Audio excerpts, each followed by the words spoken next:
Welcome to the Responsible Supply Chain Show, where we explore the world of responsible sourcing and resilient supply chains. I'm your host, Justin Dillon, and in each episode, we'll dive into real stories from some of the world's best business, government, and thought leaders protecting people, planet, and profits. Let's get it. All right, this is episode 24 of the Responsible Supply Chain Show. No one thought we could get this far.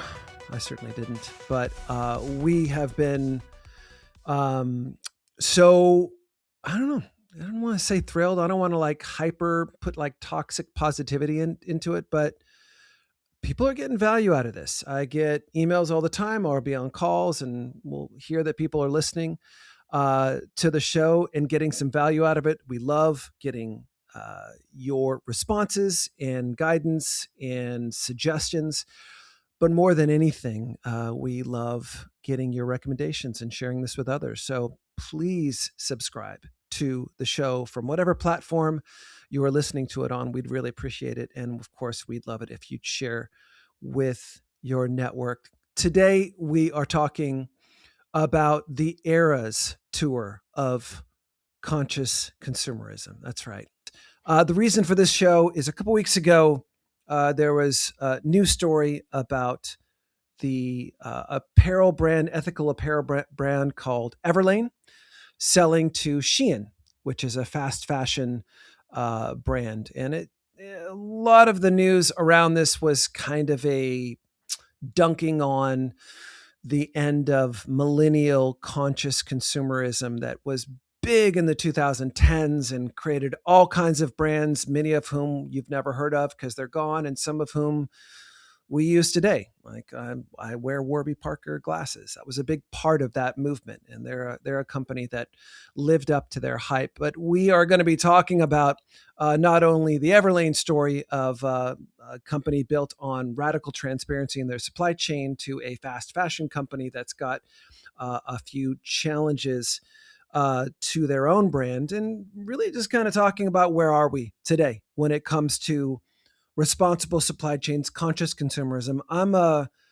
This is a topic that I've been focused on for the last 15 years. And I thought it would be great to bring in a guest today who really was there at the very beginning, someone I partnered with a long time ago, a guy by the name of John Matejczyk, a creative genius, an Emmy Award-winning founder of the creative agency Matejczyk Hoffer, who was named Advertising Age Small Agency of the Year. That's hard for me to get out. Creative Innovators stand out. Inc. 25 fastest growing companies in San Francisco, awarded with just about every advertising award you can get, including South by Southwest, Cannes Lion. We actually won those together. I guess that's a flex. I don't know. I get to look at it as really that, and it's the only trophy I have. I do have a trophy for first limit caught of fish in Hume Lake back when I was 12. So the fish and the Cannes Lion, the fish and the lion kind of go next to each other. That's all I got. But look, Matejczyk Hoffer went on to, after us, I was one of their first clients, and they went on to some companies you've probably never heard of: Netflix, Google, Audi. When I went to John in early 2000s, I had just been granted a project from the State Department to build an application called Slavery Footprint. And I'd spent a year building all of this data that was designed to help you understand how your consumer habits are connected directly to forced labor. And I needed a way of being able to tell that story in a very creative and cutting way. And I went to John and we finished up Slavery Footprint together, he and his agency, who were very generous to take it on. Slavery Footprint not only went on to win a lot of awards, but it went on to really become a watershed moment in the movement around responsible supply chains. Got the support of United Nations and the White House, and there were people in parliament and people in Congress to push human trafficking bills forward in their speech, saying how many slaves worked for them that they learned on Slavery Footprint. So it was a moment. Over 50 million people know the answer to that question, and people go to it every day. It's in textbooks and museums and you name it. But I just thought it would be a great conversation to talk about where conscious consumerism has morphed over the last 16 years and what does it look like today. I think it's very easy to take a cynical view. I think you're going to be surprised to hear where we are today and where we started on this journey. So please enjoy my conversation with John Matejczyk. John, thank you so much for coming on the podcast. Thank you for having me. Glad to be here. This is new. It's rare that I talk to someone outside that is being flanked by a picture of John Adams on a porch. This is. Oh yeah, we put our indoor pictures outdoors because it's kind of funny. We like it. That's perfect. I think that's possibly a trend for the 12 people who listen to this podcast. So keep an eye out. Keep an eye out for what you've started. I've wanted to talk to you for a very long time. We've got a long history. Go back. People already know what you do and what you've accomplished. But when I saw this article that came up, I think it was last week, the week before, about Everlane, the millennial darling clothing company, selling to Shein, the supposed dark overlord who can't get an IPO happening because of forced labor issues. Like, it kind of felt like the sky was falling on an era, and I was hoping that we could go back, talk about some of our work, and maybe go on our own little eras tour. I have some perspective around how marketing has been talking about virtue and goodness connected to brands and all the rest of it. And I can't think of anyone better to talk to about it than you. Cool. Thank you. Yeah, very exciting. So I've got too many opinions. That's what podcasts are for. What another thing. Well, let's start with your first opinion, because let's go back to the 2010s, early 2010s when I met you.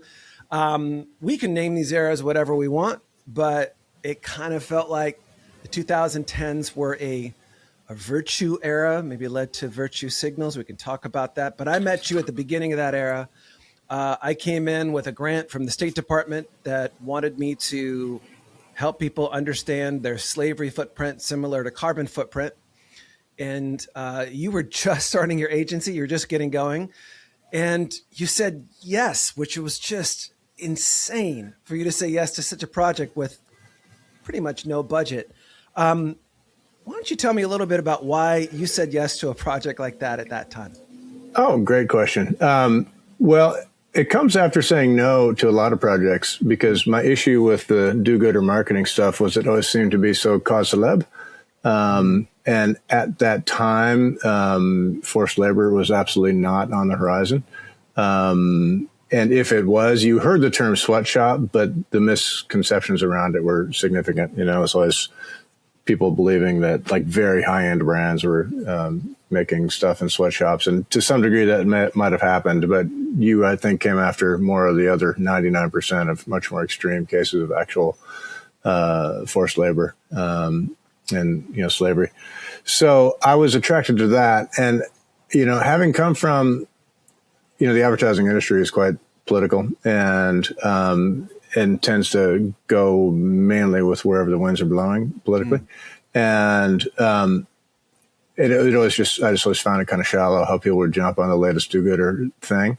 And I wanted to not force our agency to do things they may or may not agree with, as far as political alignments. And this just felt apolitical to me.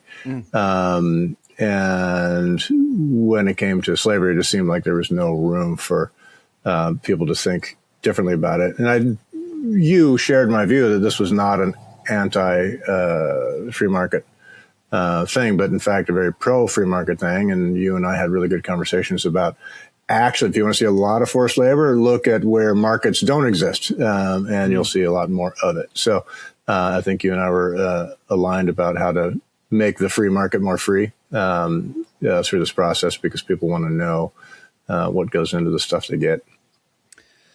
Well, maybe you could, so it's interesting because it was basically you're bringing, marketing acumen to an idea, because Slavery Footprint wasn't a cause. It wasn't an organization. It was just, can we put something out into the world and see how the world reacts to it? It was almost, we don't know what's going to happen, and this is funded by the U.S. government. That makes it even weirder.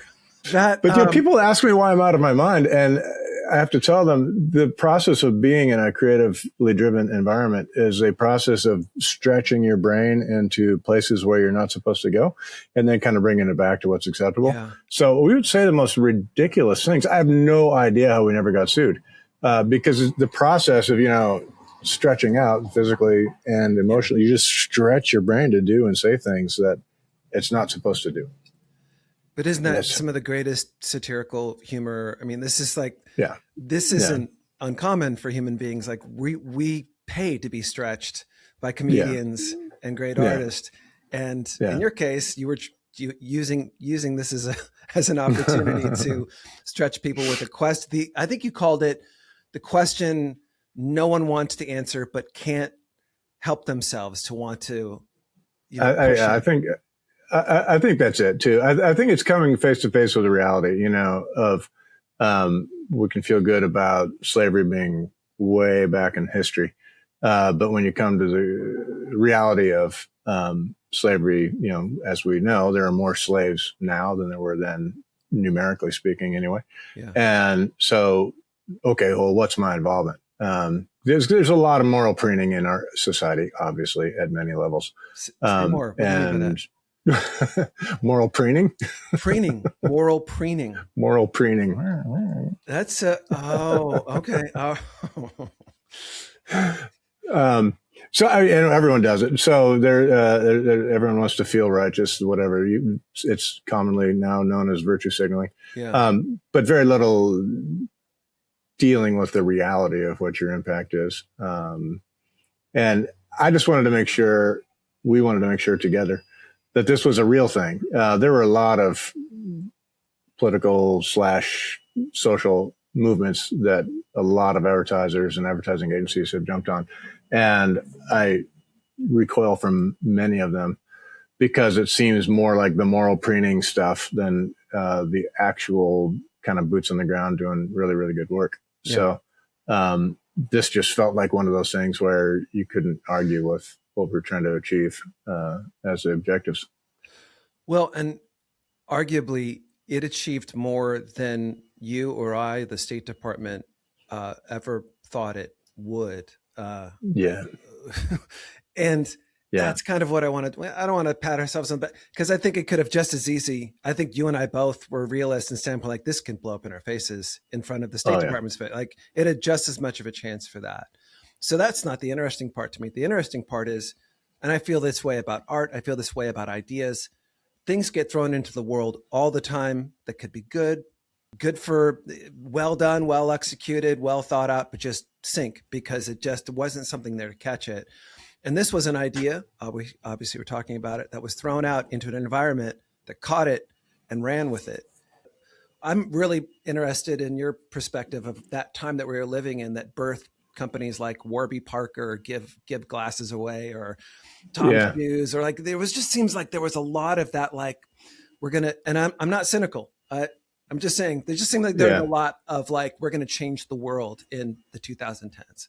That's right. Yes. Part of what led into the specificity of how many slaves worked for you was out of the idea of, well, what does your footprint mean? If I told you your footprint is 700, is that good? Is that bad? What does it mean exactly? And so we were trying to create a specificity there. So to answer your question, into that kind of environment of Warby Parker and Tom's and all that kind of thing, I guess I didn't really look into a lot of them because I was so skeptical about everything going on as far as the virtue signaling, which was not a term at that time. But the idea of I guess it used to be called cause celeb. That was the term. It's probably an old term that a lot of your listeners might not be aware of, but that's been around for a long time. Jump on the latest, Right. the latest hot cause. And, I haven't followed the Tom's thing or the Warby Parker thing very well. I mean, wasn't there some fallout of like when the shoes went to the villages, then other, the actual shoemakers were like, what am I supposed to do now? Yeah, I hear bits and pieces. I'm totally unstudied on the issue. Yeah. And you can pick apart any, the reality is a shoe company was started. It was sold to private equity, and a bunch of kids got shoes all around the world. That's a headline. Okay. How it was distributed and all the rest. Sure, there was always going to be issues. Warby Parker started a company, used buy one, give one away as its wedge into the marketplace. Yeah. The reality is great glasses at they did a bunch of other things that worked really, really well. They made buying glasses a great experience. And so these wedges were just kind of, in some cases, and this is why I don't think that stuff would work today, is those kind of marketing wedges of we're doing something good, but you had to have a good product. There were a lot of companies that were trying to jump on that bandwagon of doing good, and their products sucked. Right? These products worked, and one went public, and another one sold to private equity, and it was a gaggle of others. But it still feels like they wouldn't work today if it, for whatever reason. Yeah. I think there was probably an exhaustion point that came around 2020, 2021 of every advertiser doing their big proclamation commercial. And it actually happened before COVID. It was not driven by COVID. I was on the jury for the one show, the one club for creativity. And we were all sitting around the jury room watching commercial after commercial, and we're just looking at each other. It's like, what is this? The year of the sadvertising? There was a term that came out at the time. It was called sadvertising. And I looked back at that the other day, and I think it was 2017. It was well before COVID. What did its advertising campaign look like? Oh, sadvertising would be, Nike doing their Colin Kaepernick thing, and that was, they did it so well. They executed it so well that became sort of more inspirational. That's interesting, because maybe that's moving into what I think is that era around that time. Advertising is clearly my new favorite. The way I described that era around the late 10s, early 20s was more of a grievance. It felt like if you had a grievance, you had an edge, just like if you had an aspiration before where you would, hey, we're trying to change these things in the world you never really think about. That's one thing. It felt like the late 10s. And by the way, this is not a commentary on anyone's grievances. This is more about looking at patterns and pattern recognition for me, and understanding how things work and they don't. And it felt like this advertising grievance marketing era, that if you were against, where one era felt like you were for something, and then this next era felt like you had to be against something in order to be heard.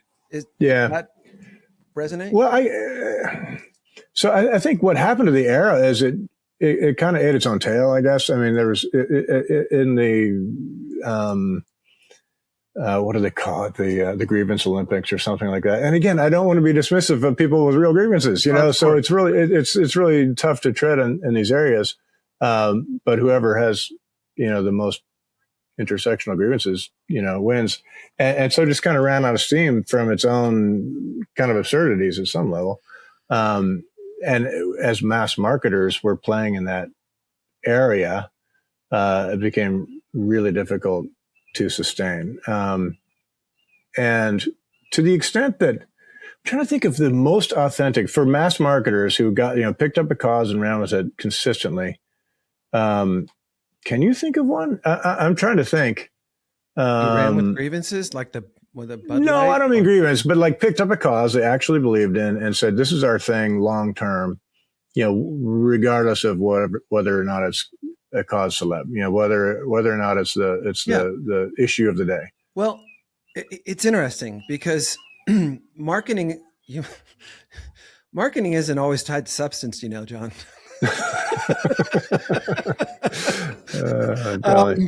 And It's an interesting, at heart, I'm a storyteller, or at least I aspire to be one. And I love stories. And the ones I really, really love are the ones that let me discover what the true story is, and that is somewhat authentic or maybe even exceeds my expectations, doesn't hype me out into something that isn't true. When I feel Right. hyped out on something, and I think you're talking about authenticity, that's when I feel Yeah. like, okay, you're manipulating me. Like, you can Right. market to me, but don't take it too far. And I think Yeah. that's where, Yeah. that's the conversation we're having here, is like, it's great to stand for something. It's actually wonderful. But when you're Yeah. doing it because you just saw someone else doing it, and this is where you got the greenwashing. It's like, oh, they're doing that. They're talking, what's the word? Sustainability. Okay, we're going to say that. Make sure you say that. I see so many headlines fly past my thumb on my stupid mobile device, but one of them is the end of authenticity, because authenticity was a marketing claim for a while, so now it's gone. I don't think it's gone. I think that, to me, is the ever-present reality of a brand, of marketing, whatever. And okay, so like, I don't want to be here to shill for any brand at all, but it's like, hopefully the goodness comes out of what you're doing instead of it becoming the marketing layer. So to bring it back to Everlane, the do-gooderism was the marketing layer. They're still sourcing their stuff from Southeast Asia and, that kind of stuff. And the brand was built on, look how good we are, and you can be good by buying our stuff. And I'll compare that to another brand. Okay, so I was really late to the game on Buck Mason. I saw this brand all over the place. I'm like, well, that's too popular. I'm not going to do that. I don't do popular things. But I was in New York, whatever. I strolled in and I bought a Buck Mason t-shirt. Look, I'm wearing it. And it's like, brand. Well, damn it. It fits well. It's like really good materials. Like, I felt like an idiot for being a latecomer. But then I'm like, oh, where do they make it? Oh, they make it in a mill in Pennsylvania. So it's like, all right. So they have like laws in this country about how to make things and how to, manufacture and all this kind of stuff. So there's like this kind of built-in sustainability. I don't want to call it sustainability, but I'll call it a built-in ethical sourcing built into the brand. But they don't run around with that as their marketing layer. Their marketing layer is like, hey, we're going to make stuff out of natural materials that's going to fit really well. And so as they proclaim that authentically, the ethical sourcing is built in because they're not trying to make it a marketing layer. It's just not there, really. Yeah. I come from a faith tradition that says, do your good works in private. I think that's a feature, not a bug of humanity. And that it plays out over time. Isn't a lot of our consumption needs just based on something that's going on deep inside of us that marketers like to exploit to sell more things? I mean, like, yes. I mean, this really isn't something you manage in the marketplace. You probably need to go lay down on a couch and have someone ask you about your childhood if you want to figure out how to do conscious consumerism. Because to me, it's about fixing problems that have nothing to do with the marketplace. Yeah, but when you're talking to your therapist, they're probably scrolling their latest fast fashion website. It is interesting to me that, and I think it's consistent, that we all want to be part of a story that sometimes isn't ours, whether that's the middle-aged guy buying the luxury car that tells him he's something he's obviously, arguably not, but makes him feel like he's part of that story. And I think conscious consumerism was an aspiration where people feel like, I do want to feel like I'm part of something bigger for reasons inside I probably can't explain. And whether it was grievance marketing, it does feel like people like, yeah, I want to stand up for something. I feel like out of control. I've been locked in my house with a mask. We're now moving into another area that has another story. We're on the eve of 3 of the largest IPOs ever that have valuations that are eye-watering and make no sense and are built 100% on story. Okay. And we're now being told that these 3 companies, from Anthropic to OpenAI to SpaceX, are somehow going to move humanity forward, and everyone is here for it. Yeah, are they built on story? I think one of those stories feels so. Okay, back to your whole thing about what we were talking about in 2011 of, okay, which of these are real, which of these are not real. Sometimes it's signaling, sometimes it's real. Slavery Footprint was like, this feels really, really real. There are people who are literally being forced to do labor they do not want to do. let's make this real. So taking the is it real look at things, in your example of the three biggest IPOs, one of them took what it used to cost $100 to put something in space. I can now do it for $1. And that's wild. That's a real problem being solved. What they've been able to do is just crazy. The other two, I mean, I will fully admire what AI is doing in many ways, as real, but I don't know how they have moats around their business.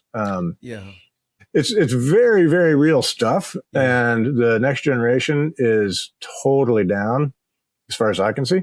Well, I know Jonathan Haidt got booed at his commencement address when he mentioned AI. So that indicates to me there's a lot of hatred for AI. But what I'm seeing right now is some 20-something kids, they're all in on it, and they're walking around talking, vibe coding while they're walking down the sidewalk. So I'm not sure. It's an interesting question.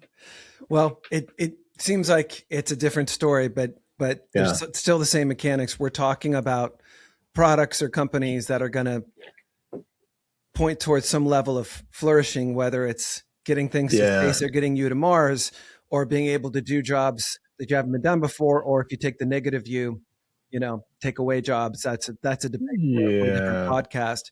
But they still require some level of storytelling. And I just kind of want to call out the idea that you can rip on the virtue signaling of the 2010s and the grievance signaling of the early 2020s, but we're just kind of wrapping up our need to attach to a story just in a different wrapper, wrapped around something different today.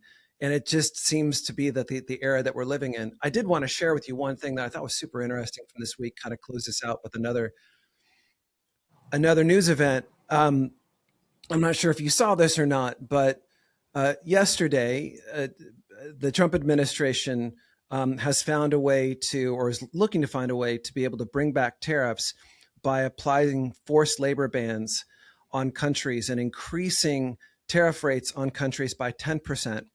Based off of forced labor and supply chains. Wow. No, I had not seen that. So, by the way, a lot of that was possible, get this, because back in the early 2010s, the Obama administration was so impressed with how many consumers showed up to Slavery Footprint that they took some tactical measures on tariffs and trade and went back to the Smoot-Hawley Tariff Act and removed a legal loophole that allowed for the importation of slave-made goods, which was there for 100 years. And when they told me they were doing that, I'm like, that sounds like a nothing burger. Who cares about a loophole in something I heard about on Ferris Bueller? That is ridiculous. How is this a moment? This seems so nothing. And the irony that some of that creates the legal mandate to be able to insert this into trade. Yeah. To me, I look at this as someone who's been working on this for over 18 years and going, I don't care how the job gets done. Right. I don't want to get so precious about making the world flourish, whether it's a spaceship or whether it's a pair of glasses or whether it's a trade restriction. If the world improves through whatever means, to me, I'm good. Yeah. And it makes me feel like the idea was bigger than the articulation or whatever was created, Slavery Footprint or a supply chain company. It's like, to me, that's the greatest joy of tying into a zeitgeist, or tying into something that has a super long arc that isn't just about, Wow. Well done. That's really cool. No, I love that. That's unbelievable. So the Obama administration removed a loophole from Smoot-Hawley. Is that what happened? Mm-hmm. Wow. Yeah. Wow. That's incredible. And so now the Trump administration can use it to justify some tariffs, at least on countries where there's forced labor. Well, I mean, if you consider Australia, we'll see how this works out. Maybe. So back to the reality and authenticity thing. It's like, I think the reason we have so much cynicism and carelessness about things like forced labor is because it's hard to weed out the whatever you want to call it, greenwashing, woke washing, whatever, it develops a cynicism. And then these things that are super real and where people's lives are super, super, super highly impacted by them, get thrown out as well. And maybe that's why I recoil so much when I see greenwashing, woke washing, whatever you want to call it. Because there's too many super real things that we can have super high impact on if we're just careful about making sure that it's real. Speaking of, to close this out, why don't you talk a little bit about your involvement with the organization locally that you and your wife got involved with? Oh, yeah. Well, speaking of real, so it's called Finding Kids. And what they do is they hire private investigators to recover missing kids. And the missing kids are typically lured away, sex trafficked kids. Not always, but usually it's often the Romeo pimp. I don't know if you've heard of this concept, but an older dude starts hanging out. It used to be a shopping mall. Hey, you're super cute. Let's hang out. And things go downhill from there. But now it happens more online. The grooming and let's hang out. And then, I need you to do this one thing for me. Then there's someone gets beat up and then there's trafficking, and it's super psychologically damaging because a lot of these kids who've been trafficked end up really believing their pimps love them. And so that's just this extra level of, weirdness that happens with sexualization and that kind of stuff. So it's super complicated, but what Finding Kids does is it's got 3 pillars. One, recover missing kids, 2, provide care for their healing, and 3, target predators. And so they're doing all 3, and it's a total boots on the ground. So back to our theme of, is it real? Is it authentic? These are boots on the ground private investigators who are literally chasing down every lead they can. So I think I've lost count, but the recent stat I saw that, since founding about 6 or 7 years ago, we've recovered 284 kids. Yeah. All basically Bay Area and Northern California and Nevada somewhat. And we've coordinated with the FBI and probably over 50 or 60 police departments. So it's not just a lone wolf thing. One girl was taken to Miami, and they're immediately coordinated with the police in Miami and broke into this hotel room and got this girl back before she was, put on the market. Yeah. Really incredible stuff. If people want to know about this organization, where would they find it? Findingkids.org. Okay. Yeah. Awesome. Well, that's a good place to end it. John, thanks so much for coming on. All right. Thank you. I'm sorry for saying everything offensive.